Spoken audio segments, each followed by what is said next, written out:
I can just feel it, right? Say Yeah. like a week starts adding up with all these different things coming in. Oh yeah, we agreed to go and do this. Yeah. Oh yeah, we got to make sure we got to get the tires changed, get the oil changed. We got to do this. So I can really tell at the end of a week if it's like, man, I've been around people a lot. Man, I've been talking a lot. You know, I just need a night at home kind of a thing. Yeah.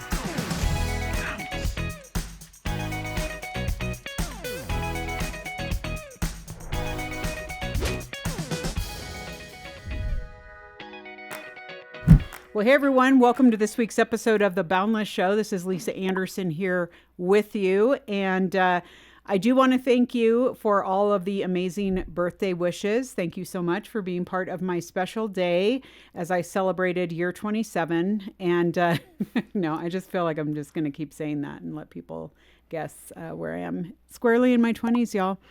But also one of our guests today also has just gotten married, so that's exciting as well. But okay, here we are for our roundtable. And this is a fun topic that we're going to talk about in light of not only my birthday having just happened, which is a very momentous event, but also the fact that tomorrow, now some of you might be listening to this on the weekend, and that's fine, but June 20th is officially the longest day of the year this year. So what better opportunity to talk about how to maximize our time and prioritize our time and, I don't know, just really rock out all the things that we're called to do. And so this is a topic that's near and dear to my heart. I love talking about this topic and margin and all those kinds of things. And so we have got Bret, Lily, and Tommy here. Hey, y'all. How's it going, Lisa? Hey. Good to have you guys here. Okay, so this is going to be interesting because I think we all have different things going on in our lives, except for work. We're all working. But maybe sometimes priorities shift. Sometimes we have misplaced priorities. Let's just be honest and call that out. I'll be doing that later, I'm sure. But anyway, give us an overview, and whoever wants to start is totally fine. An overview kind of what your life looks like the average big things you have to fit in a day and or a week. So just what does your general time spent maybe look like? Tommy, why don't you kick us off? Yeah. So I would say the start of the day for me that's really important is making sure that you have a time blocked off to spend daily time in God's Word. Mm-hmm. And so starting off the day that way, I find it to be a huge encouragement. Mm-hmm. And then, obviously work happens. And then some of the days that you have, whether that's community with your church, that's just time throughout the week to be encouraged by other believers and to hopefully have that same amount of time where you're pouring into other believers as well. Mm-hmm. So those would be the important things I would say for me. Okay, good. Lily, how about you? Yeah, this is actually a very special time for me because I just recently moved up from California where the rest of my family is. So I actually have the choice of what I want to fill my time with. I have to be very intentional with that. I'm not in a relationship right now, so I don't have that commitment.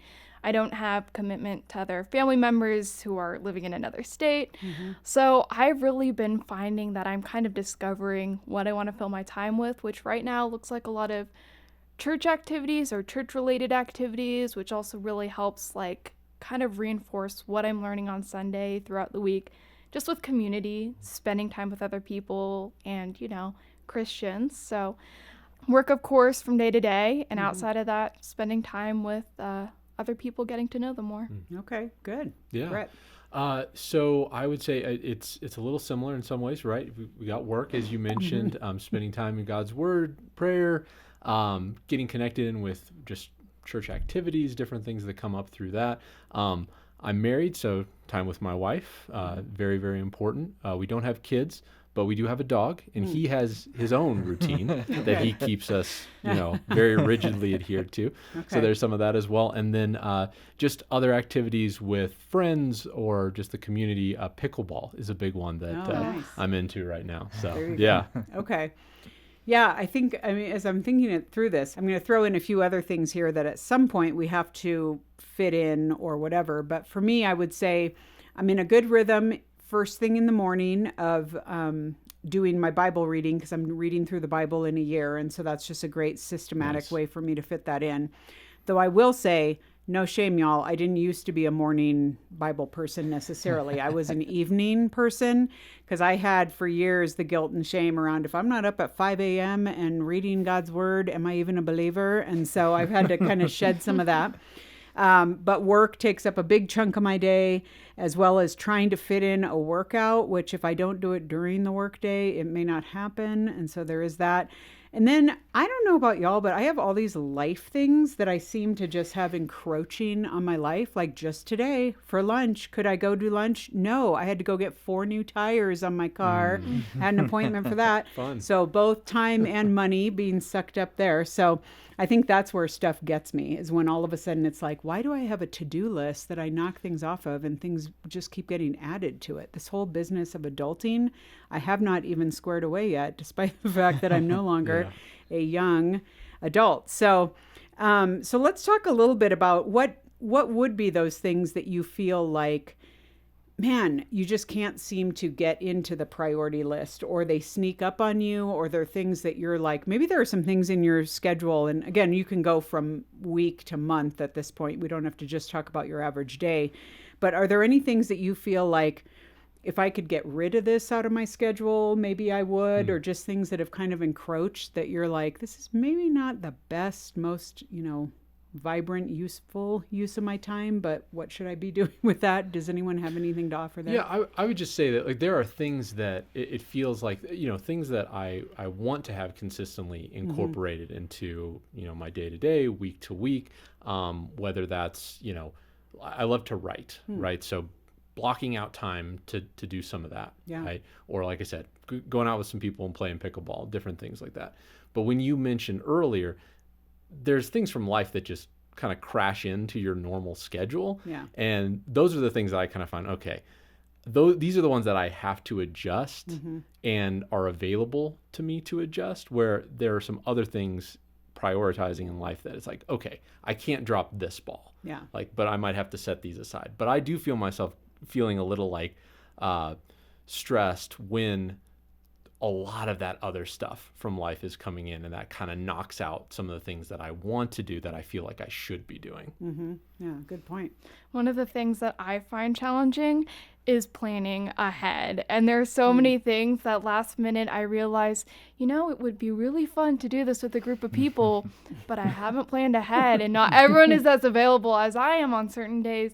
And so that's one thing that I have to really work on, to just intentionally build into my schedule, where if I want this to happen, I should probably reach out maybe the week before or early in the week, instead of just last minute making a plan and saying, is anyone available to do this? When that doesn't always happen for everyone. So that's definitely something that I'm trying to more purposefully focus on during my week. Yeah, I would say a huge thing that, for me is important with being, my day typically starts off very early in the morning, is, getting to bed at a good time. For me, like that's if getting back from, a late night event, not making it to bed until, very late, it really can make the following day starting very difficult. And so for me, that's specifically looked like diligently, okay, what do I need to cut out to make sure that my day can then start off on the right foot, be able to wake up at a good time, get into the Word, and be able to put my best foot forward that way. Yeah, that is true, because I think a lot of people don't realize how much sleep or lack of sleep can affect just the way, and it's not always just the next day. Like sometimes it'll accumulate, so all of a sudden by the weekend people find that they have to catch up on sleep, but then they don't get productive things done over the weekend, and then the whole cycle starts over again, which I think can get kind of discouraging. But I think that is true. So what does it look like too then, especially in an average, when you're working through an average work week, what does it look like to put fun into your weeks? I mean, you fit it in. Bret, you mentioned pickleball. Yeah. Is that something you have to put on the calendar and you plan? Unlike Lily, do you have to plan ahead for that and get people to meet you, or what? Yes, there is an element of that, right? Because you need more than one person to play pickleball, or at least to have any fun while you're doing it. Yeah. So there is an element of that. But even just working it into my own schedule, right? So like I said, just I'm married, so I want to have time with my spouse, and we've been married a little over 10 years. We're coming up on 11 years. And by the grace of God, she's not sick of me yet. So she wants to have time with me. So that is obviously a big priority. So when I'm planning out pickleball, that'll be like, okay, this might be a once a week thing that I feel like I can commit to consistently. Because she doesn't do pickleball. She doesn't. No. Okay. So yeah, it's one of those things where it's like, okay, I'll get out for an hour or two this one evening this week, but then we have these other evenings where we can hang out, or we can go out and do something that we both really enjoy. Okay. All right. What does fun look like for you two? I think it's really fun to try new things. They don't have to be big things, but something you've never done before. Try an experience with someone else. I was actually recently kind of brainstorming with my sister different things you could do that kind of are out of the usual, but still fun. So like going to a drive-in theater, going to an unusual themed restaurant, something just fun and not too involved, but those like small moments that create memories later on and are just really fun to do in the moment. That's cool. Yeah. For me, I'm more extroverted. So fun definitely looks like something around a group of people. And generally, you have that kind of close-knit community, whether that's a part of your church, whether that's a part of, work friends.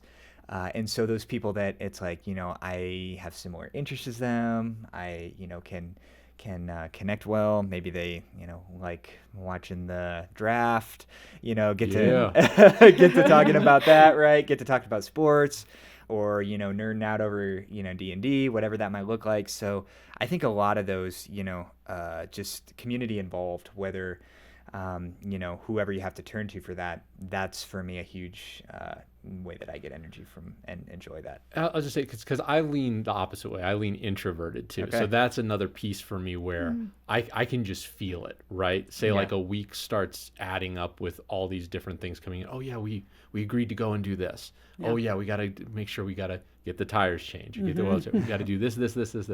So I can really tell at the end of a week if it's like, man, I've been around people a lot. Man, I've been talking a lot. I just need a night at home kind of a thing. Yeah.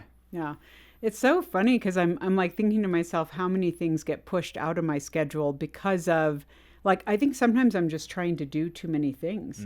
I've noticed that with like serving at church even. I mean, that sounds so altruistic, but I've had to kind of cut back and be like, what are the best things that I can do? Because all of a sudden I'm like not cooking dinner, or I'm not like just normal life things. I'm not getting to bed at a good time. I'm not getting up and working out or doing that, and it's like, man, all of a sudden little things can creep in, or people, this is like, I don't know if you dudes have to deal with this, but I think Lily's going to fill me on this one. Like how many women you meet at church or anywhere that are just like, you met them once and it's like, we got to go get coffee. Well, now I could do coffee with 30 people a week if I met for coffee every person I met, And so it's like, again, you have to realize what is realistic here. I can't make 1 billion new friends in any given year and keep up with all of them and do all the things. Tommy can. I know he can, but, I can't. So it definitely depends, I think, on your personality and stuff.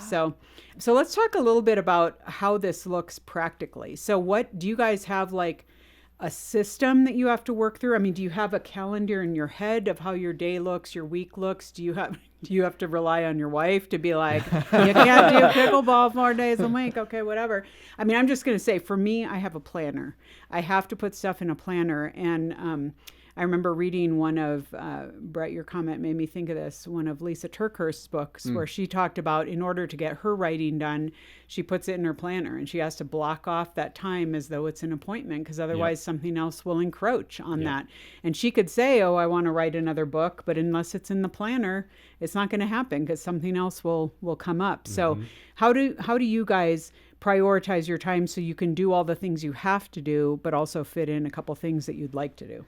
Yeah, I think one of the things that I've found out is you make time for what is important to you. Yeah. And so that can be convicting in some ways, right? Because it's like, okay. If it's like 4 Netflix series, you mean? Yeah, if it's binge watching the show every night, then it's like, all right, that's pretty important to you. But For me, starting off the day with a cup of coffee in the Bible is, just like that's, coffee in the Bible, match made in heaven, right? That's just a huge encouragement. And so for those things, that's something that's been very convicting to me too. It's like, okay, I'm getting to bed very late consistently. Why is that?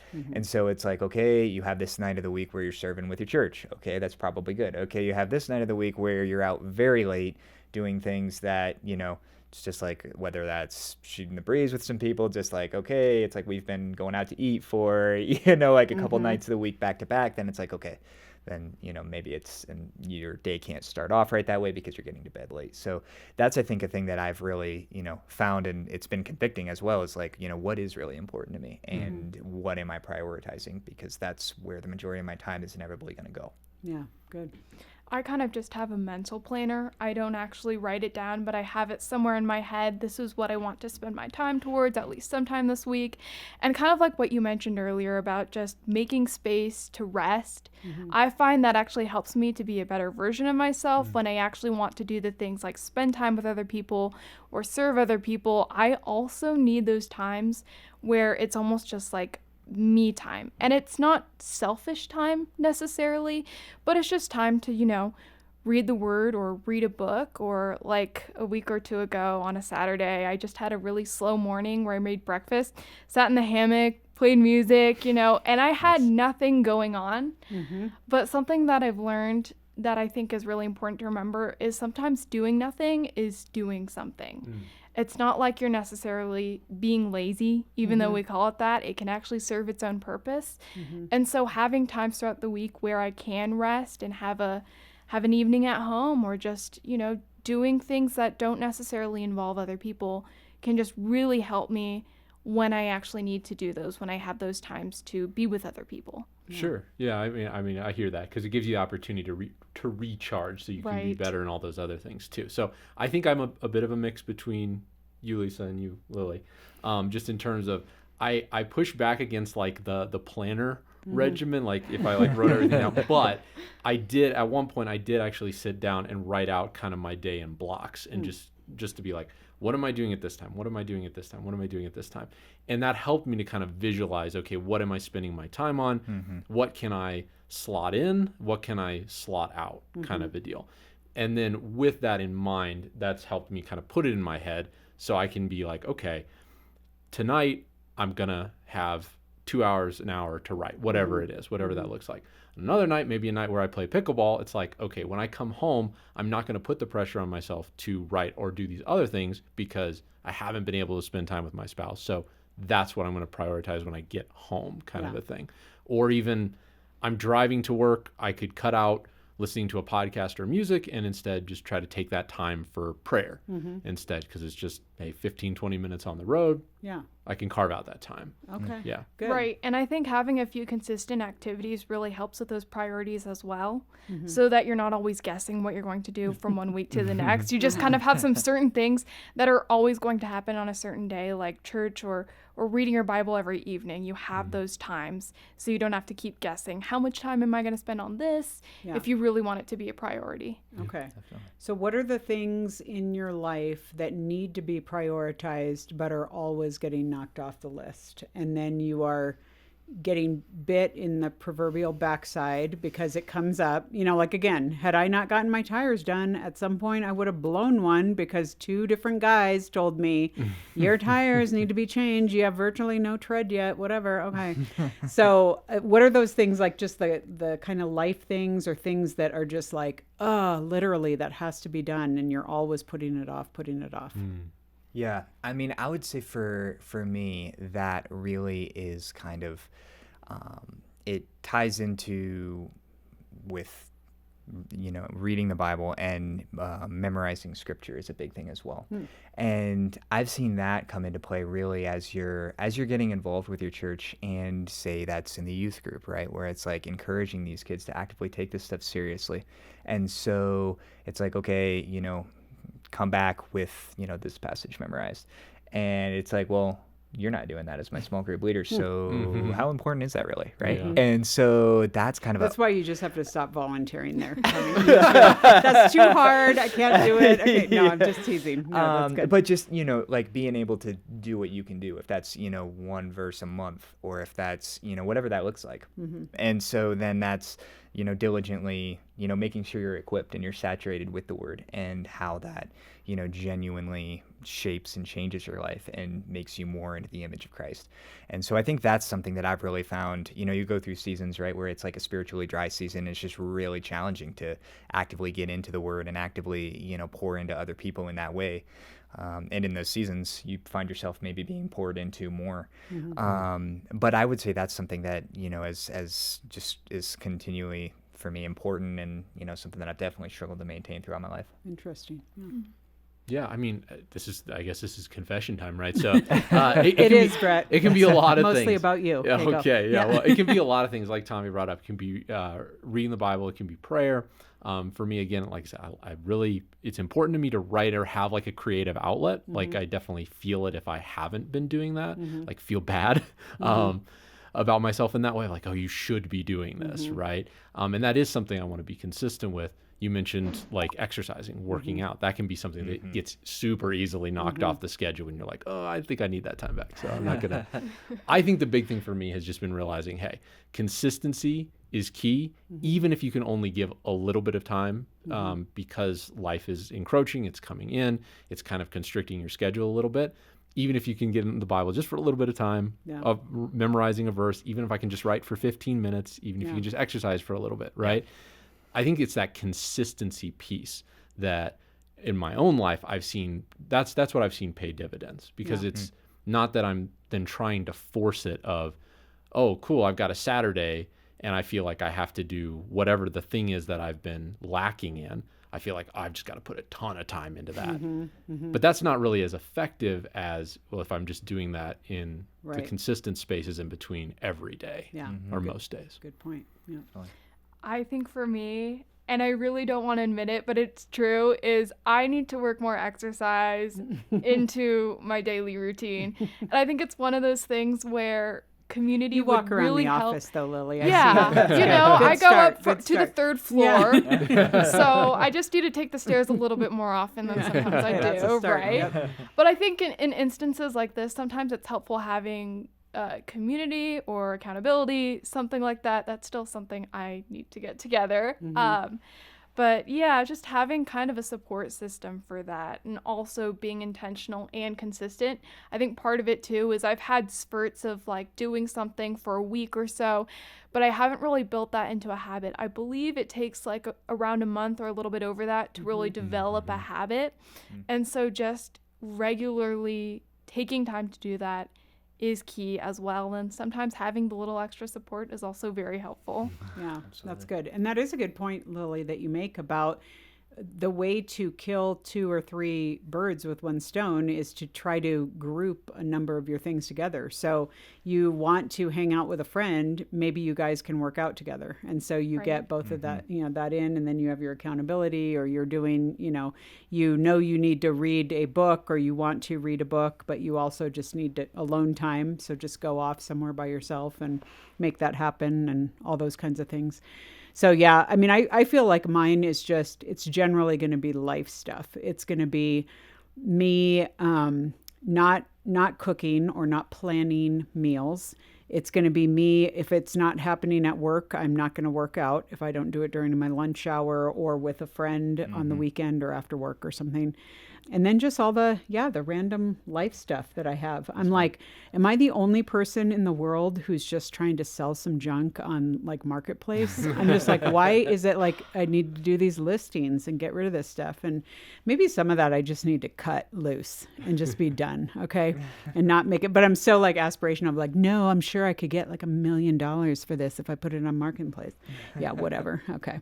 Well, this is helpful, you guys. And I hope that you listening feel encouraged that prioritization of your life is helpful. Maybe that's a Saturday activity to just sit down and say, hey, how am I spending my time? What does this look like? Absolutely. What needs to stay? What needs to go? Who can help me get there. And so this weekend is a great time to do it because you have got daylight in spades, unless you're in the southern hemisphere. Sorry about that. But anyway, the rest of you, we can all do it together. So thanks, you guys. Thank you, Lisa. Yeah, thank you.